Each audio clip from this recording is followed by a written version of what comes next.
Top. Alors, Bezat Hashem, on a dit qu'on va parler aujourd'hui de Purim. Tout le mitzvot qu'on va voir avec Purim. Commençons par Parashat Zachor. Ensuite, tous les 5 mitzvot le jour de Purim. Alors, ce Shabbat, on appelle Shabbat Parashat Zachor.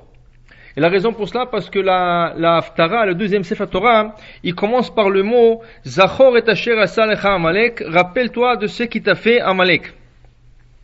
Maintenant, ça c'est une mitzvah de la Torah, de se rappeler de ce qui nous a fait Amalek, et cette mitzvah revient au moins une fois par année, sinon chaque jour qu'il faut se rappeler de cela, mais Chachamim l'ont instauré une fois par année.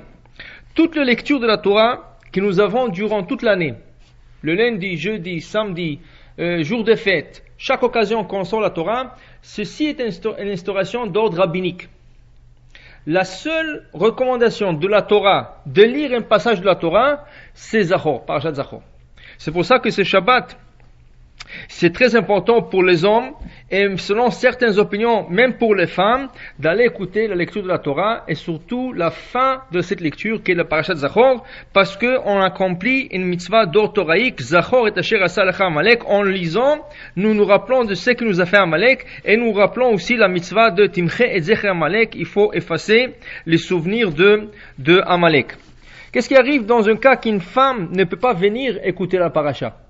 Il se peut, elle a des enfants ou il y a des empêchements. Dans ce cas, le Kaf HaChaim recommande que le mari, en retournant à la maison, fasse un devoir Torah à table. De toute façon, on a besoin de parler des vrais Torah à table le jour de Shabbat, le jour de fête. Chaque fois qu'il y a 3 personnes à table, on a besoin de faire un petit discours de Torah. Mais surtout ce Shabbat, si la femme n'avait pas l'occasion de venir et d'assister et écouter la lecture de Parashat Zachor, le mari parlera de Parashat Zachor, qui veut dire, il va rappeler qu'est-ce qui est arrivé exactement. Amalek, un ennemi qui se déplace 1600 km à pied pour aller attaquer l'âme Israël qui vient de sortir de l'Égypte. On ne lui a rien fait. On a rien eu avec lui, et voilà, pour une haine gratuite. Mais en vérité, l'attaque est pas contre le peuple juif, l'attaque est dirigée vers Dieu.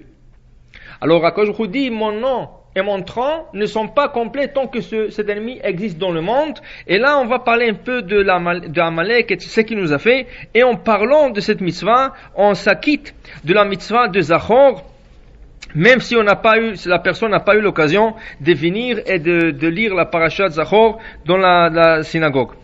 Maintenant, c'est sûr que celui qui a raté le jour de Purim, le jour de Parashat Zachor, de lire la parasha, il pourra se rattraper quelques semaines plus tard dans Parashat Kitetse, qui est en été. Normalement, elle est lue vers la fin de l'été. Pourquoi? Parce que c'est là-bas qu'on lit ce deuxième passage, mais il vaut mieux de le faire juste avant Purim. Pourquoi? Car Aman était de la descendance d'Amalek. Et ils l'ont instauré exprès, cette parasha, de la lire juste avant Purim, parce que Aman est lié directement avec Amalek. Mais en vérité, on peut la lire toute l'année, mais c'est plus propice de la lire juste avant Purim. Maintenant, parlons un peu de l'histoire de Purim. Dans la Megillah, quand on lit la Megillah, qui est une histoire qui est lue très rapidement, en 35 minutes, si le Chazan est vraiment rapide, 40 minutes, 45 minutes, s'il y a beaucoup de bruit, on termine toute une lecture de Megillah. Ça a l'air comme si c'était une histoire qui s'est passée en un jour ou en quelques jours. Mais en vérité, c'est une histoire de 12 ans. Ça veut dire, c'est pas une histoire qu'il y a un roi qui s'est levé, il veut tuer les Juifs, il y a un Aman, le lendemain, il y a Mordechai qui fait un jeûne. Ça, c'est des événements qui sont étalés sur 12 ans. Seulement, nous, on le lit en 35 minutes, en 40 minutes. Mais regardez les dates. Dans la Megillah, il y a les dates. Le festin de Achashverosh a pris place la 3e année de son royaume. Alors, déjà 3. C'est ça? Après le décret, c'est ça? 9 ans plus tard. 9 ans plus tard. 3 et 9, ça fait 12, c'est ça? Et les Juifs ont été sauvés à la fin de cette histoire. Alors, pour dire que c'est une histoire qui s'est étalée sur 12 ans, et si on remarque bien, on va voir tout ce qui s'est passé. Mais l'essentiel est qu'il y a un ennemi qui est de la descendance d'Amalek. Il s'appelle Haman. Et dans chaque génération, le Amalek prend un différent nom. Une fois c'est Haman, une fois c'est Ahmadinejad, une fois on ne sait pas qu'est-ce que ça va devenir. Chaque fois c'est un autre ennemi, mais c'est toujours la descendance d'Amalek. Hitler, Il était aussi de la descendance d'Amalek. D'ailleurs, ils ont trouvé que le compte en banque de Hitler, il était sur le nom de Max Amalek. Parce qu'il ne voulait pas l'ouvrir sur son nom, alors il a ouvert sur le nom de Max Amalek. Ça, ils l'ont trouvé après la guerre mondiale.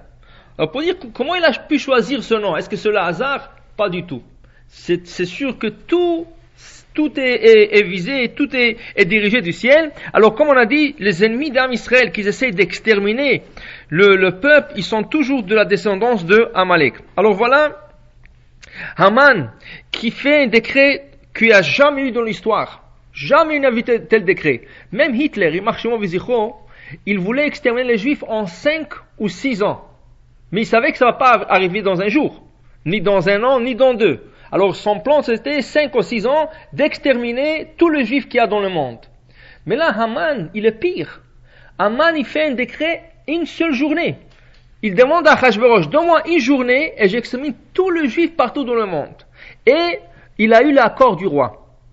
Ça veut dire l'Hashmid de tuer Nar Vadzaken, de plus petit au plus grand, Nashim, des femmes, Taf, des enfants, tout le monde, Beyom Echad. Une seule journée. Quand? Le 13 Adar. Le jour du 13 Adar. Et voilà, il se préparait durant 1 an. Comme Baruch Hashem, à l'époque, il n'y avait pas de communication. Alors, il n'y avait pas de fax, il n'y avait pas de email, il n'y avait pas cette technologie. Alors, qu'est-ce qui arrive? Il doit envoyer des messagers, mais aller partout dans le monde et assurer que ça arrive dans tout le monde, ça a pris 1 an pour que le message arrive partout dans le monde. Et là, durant cette année, les Am Israël ont fait tchouva, et Baruch Hashem, dans la Megillah, nous lisons Vena'apochu. Et c'était juste le contraire. Le jour où lui, il a espéré de tuer les Juifs, juste avant, lui, il est pendu, ses 10 enfants sont pendus, et le lendemain, le 13 Adar, où les Juifs sont censés d'être tués et exterminés, Vena'apochu, c'est le contraire, c'est les Juifs qui sont en train de se défendre. Il y a 70 000 goïms qui ont espéré de leur tuer, qui se font tuer. Le reste ont eu peur de rien faire, alors ils restent chez eux calmement, et Am Israël est sauvé. Maintenant, Mordechai et Esther, ceux qui vont diriger la guerre, ceux qui vont guider le peuple à l'époque, alors ils vont décréter un jeûne public. Ils vont dire au peuple, écoutez, la teshuva, quand quelqu'un veut se repentir, il doit toujours se repentir sur le même niveau de la faute. Mida, comme si vous voulez mesure pour mesure. La faute est commise d'une manière, la teshuva doit être commise de la même manière. C'est quoi la faute principale? Pourquoi il y a eu ce décret méchant de tuer tous les Juifs partout dans le monde? Parce qu'ils ont profité d'un repas non kosher. Achashverosh qui a fait un festin la 3e année de son royaume, alors qu'est-ce qui arrive? Achashverosh invite même la communauté juive de participer. Mordechai essaye de les empêcher, mais ça n'a pas aidé. Ils vont aller là-bas, ils vont commencer à manger le kasher et ils vont terminer manger non kosher. Ce qui a fait qu'il y a un décret mondial. En tout et pour tout, c'est que 18 000 juifs qui ont participé dans ce festin. C'est beaucoup, mais c'est rien par rapport à tout le monde. Mais à cause de ces 18 000, tout le monde, tous les juifs partout dans le monde ont été punis, qui avaient un décret de tuer tout le monde. Là, Mordechai et Esther, ils ont dit, pour réparer cette faute, il faut jeûner. Mais il faut jeûner 3 jours consécutifs, 72 heures. 72 heures d'affilée, il n'y a pas à manger entre temps, il n'y a pas à jeûner le jour et manger le soir, non. 72 heures d'affilée, il faut jeûner. Rien. 72 heures d'affilée, ça veut dire jour et nuit, jour et nuit, jour et nuit, rien à faire. Pourquoi? Pour que les intestins et l'estomac qui a profité de la nourriture non cochère rejettent cette nourriture. Alors là, ils n'avaient pas le choix que de faire ce jeûne qui a été décrété par la reine Esther. Et là, à jeun, ils ont été forcés de sortir et se défendre. Et c'était le Yud Gimel, le 13 Adar, et Baruch Hashem, ils ont pu vaincre ceux qui ont voulu leur faire du mal, et là, ils sont reposés le 14 Adar. Ça, c'était partout dans le monde. Mais dans le Shushan Abira, dans la capitale, à Shushan, Esther a demandé une journée de plus. Et là, ils ont continué la guerre une journée de plus. C'est pour ça qu'on a qu'à Shushan Abira, ceux qui habitaient Shushan, ils avaient le Purim un peu décalé d'une journée. Au lieu que ça soit le 14, c'est fait le 15. Et là, ils ont dit que dans tout le monde, chaque ville qui est entourée d'une muraille va fêter la fête de Purim comme Shushan, qui veut dire le 15 au lieu du 14. Maintenant, à cause de cet événement, qu'ils étaient à jeun, et ils sont battus pour leur vie, et ils ont gagné, ils ont décrété, c'était un miracle, ils ont décrété que ce miracle va être marqué pour toujours. Comment? En faisant un jeûne public le jour du Yud Gimel, le 13 Adar. Maintenant, cette journée, malgré que c'est un jeûne public, mais elle est spéciale. En quoi? Regardez, quand Tisha B'Av, le 9 Av, il tombe un samedi, Shabbat, qu'est-ce qu'on fait? On ne veut pas jeûner Shabbat, on le repousse à dimanche. Quand le 17 Tammuz tombe Shabbat, qu'est-ce qu'on fait? On ne jeûne pas Shabbat, on le repousse dimanche. Quand n'importe quel jeûne qui va tomber le Shabbat, on va le repousser pour dimanche. Purim, le Ta'anit Esther est exceptionnel. Ça tombe cette année, 5770, cette année, ça tombe un Shabbat, on le devance à jeudi. On ne peut pas jeûner le vendredi, alors on le devance, même avant cela, à jeudi. Depuis quand on devance un jeûne? On le repousse un jeûne, on ne le devance jamais. Mais ça, c'est le seul jeûne dans tout le calendrier qu'on a. Quand il tombe Shabbat, on le devance, on ne le repousse pas. Et la raison? Parce que tous les autres jeûnes que nous avons, le 9 Av, le 17 Tammuz, Asara B'Tevet, le 10 Tevet, ou tout autre jeûne qui tombe Shabbat, on le repousse. Pourquoi? Parce que ce jeûne vient pour un malheur qui est arrivé pour le peuple juif. 9 Av, la destruction du temple. 17 Tammuz, c'est la muraille qui a été défoncée. 3 semaines plus tard, Jérusalem a été détruite. Asara B'Tevet, la même chose, c'était un malheur qui est arrivé dans l'âme Israël. Tout ce malheur-là, Tzom Gedalia, la même chose, c'était un malheur. Gedalia ben Achikam qui a été tué. Alors tout ça, c'est des jeunes que quand ils arrivent Shabbat, on ne veut pas le devancer. On ne devance pas un malheur, on la repousse. On essaie de la repousser. Pourquoi? Tu la repousses à dimanche, et peut-être dimanche déjà Mashiach y viendra, tu n'auras pas à gêner. C'est ça? Maintenant, le jeûne de Esther, on le devance. Pourquoi? Parce qu'il ne vient pas pour un malheur. Il vient pour un miracle. Le miracle est qu'on était à jeun et on a gagné, on a surmonté nos ennemis. C'est pour ça que quand il tombe Shabbat, on ne le repousse pas. On le devance. Parce qu'il vient pour une bonne raison. C'est une victoire qui a été portée. Alors dans ce cas, cette année, le jeûne d'Esther, il est devancé au jeudi, ce qui fait qu'on ne lira pas la Megillah le jeudi. On lira la Megillah que à sa date, ça veut dire à son temps, qui est le samedi soir. Alors cette année, la Megillah est séparée du jeûne, que normalement le deux vont ensemble. Il y a le jeûne, et à la fin du jeûne, tout de suite, avant d'aller à la maison et ouvrir le jeûne, on lit la Megillah, mais ce n'est pas le cas de cette année. Tout le monde a besoin de jeûner, hommes et femmes. Maintenant, c'est sûr qu'il y a des exceptions. Comme c'est un jeûne qui est plus léger que les autres, pour dire qu'il est dévancé, il n'est pas repoussé, dans ce cas, il y aura certaines exceptions. Veut dire, des enfants moins que 13 ans, garçons ou filles, ils sont exemptés. Des femmes enceintes, à partir du 3e mois, elles sont exemptées. Si c'est un peu avant, ça veut dire le début de la grossesse, et vraiment la femme ne se sent pas bien, dans ce cas, comme c'est un jeûne qui il n'est pas facultatif, mais il est plus facile que les autres, on pourra lui permettre vraiment, s'il se sent pas bien, de casser le jeûne et manger. Des femmes qui allaitent de 24 mois après l'accouchement pourront être exemptées depuis le matin et elles pourront manger.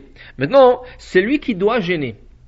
Mais il a oublié que le jeûne est dévancé. Par exemple, pour lui, le jeûne de Esther, c'est samedi. Mais il a oublié, il pensait peut-être c'est dimanche. Alors le jeudi, il a mangé. Comme c'est un jeûne public et on n'a pas le droit de se séparer du public, cette personne qui a mangé le jeudi est obligée de jeûner le vendredi. C'est ça? Normalement, on ne jeûne pas le vendredi. Pour ne pas rentrer Shabbat à jeun. Shabbat, on ne peut pas jeûner. Il y a un seul jeûne dans le calendrier hébraïque qui peut tomber un vendredi. Ils ont fait exprès qu'aucun jeûne peut tomber un vendredi. Tisha B'Av ne peut jamais tomber un vendredi. Le 17 Tammuz, jamais vendredi. Il y a un seul jeûne, le 10 Tevet. Le 10 Tevet, c'est un jeûne qui peut tomber un vendredi. Et ils ont fait même exprès de ne pas récalculer, ça veut dire de récalculer le calendrier pour qu'il tombe un autre jour. Non. Lui, il peut tomber. Pourquoi? Parce que c'est écrit dans le prophète Be'etzem Hayom Hazeh. Akadosh Baruch Hu a demandé qu'on jeûne quand ça tombe. Si ça tombe un samedi ou un vendredi, samedi ça va pas tomber, mais un vendredi ça peut tomber, vous devrez jeûner le vendredi. Alors si le 10 Tevet tombe un vendredi, il n'y a pas le choix que de jeûner le vendredi, rentrer le Shabbat à jeun. Et ça, rentrer le Shabbat à jeun, mais c'est très rare quand ça arrive. Mais ici, dans le cas d'un individu qui s'est trompé, et au lieu de jeûner le jeudi comme tout le monde, il était en voyage, il a oublié, il a mangé le jeudi, il rentre en ville, on lui dit hier c'était le jeûne, c'est pas aujourd'hui, il dit alors rien à faire, alors lui il a raté le jeûne et il était capable de jeûner, il est obligé de jeûner le vendredi. Des autres exceptions, un khatan dans le 7 jours de Sheva Brachot, il s'est marié 3 jours, 2 jours, 3 jours, 4 jours avant le jeûne. Il est toujours dans le 7 jours de Sheva Brachot. Dans ce cas, le Khatan et la Kala n'ont pas à jeûner le Ta'anit Esther, c'est ça? Parce que c'est une journée qui, pour eux, c'est un jour de fête. Alors dans ce cas, ils sont exemptés du jeûne. Avi Aben, un père qui a un garçon, le Sandak, c'est lui qui va attraper le garçon sur ses genoux. Et le Moël, tous les trois sont exemptés de ce jeûne parce que pour eux c'est un jour de fête et ils ne doivent pas jeûner le jour de Ta'anit Esther.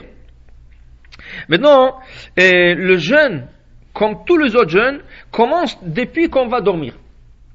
Qui veut dire, le soir on peut manger. Librement, tu peux manger jusqu'au moment que tu vas dormir. Une fois que la personne va dormir, c'est là que le jeûne commence. Qui veut dire qu'une fois que la personne se réveille, même si elle se réveille au milieu de la nuit, elle ne peut plus manger.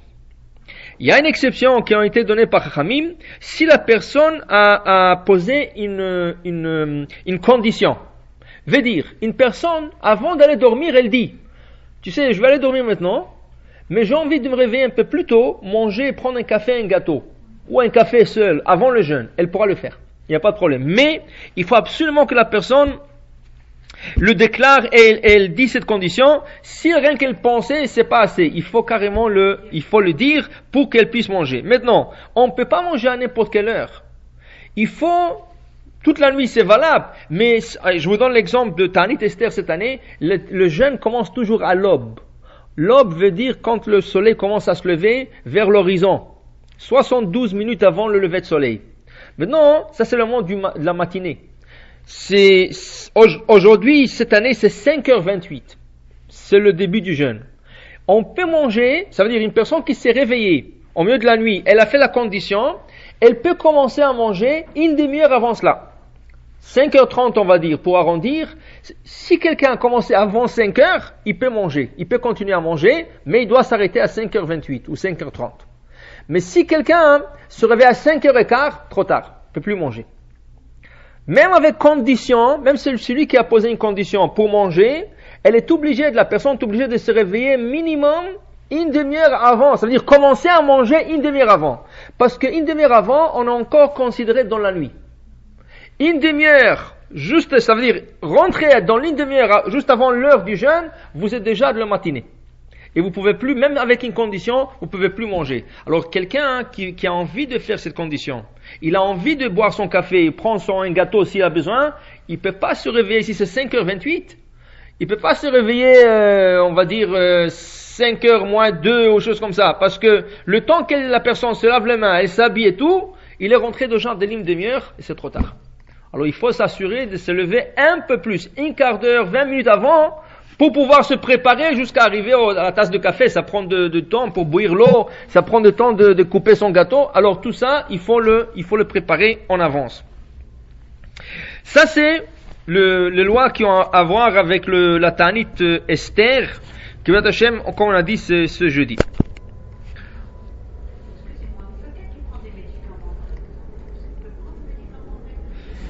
S'il doit jeûner, s'il peut le prendre sans eau, c'est mieux. S'il est obligé de prendre de l'eau, moins que 30 000 litres, 40 000 litres. Si possible. Sinon, elle prend normalement. C'est-à-dire, si c'est vraiment des médicaments, que c'est un traitement, l'antibiotique, ou c'est un long traitement, la personne est obligée de le prendre, oui, elle peut le prendre.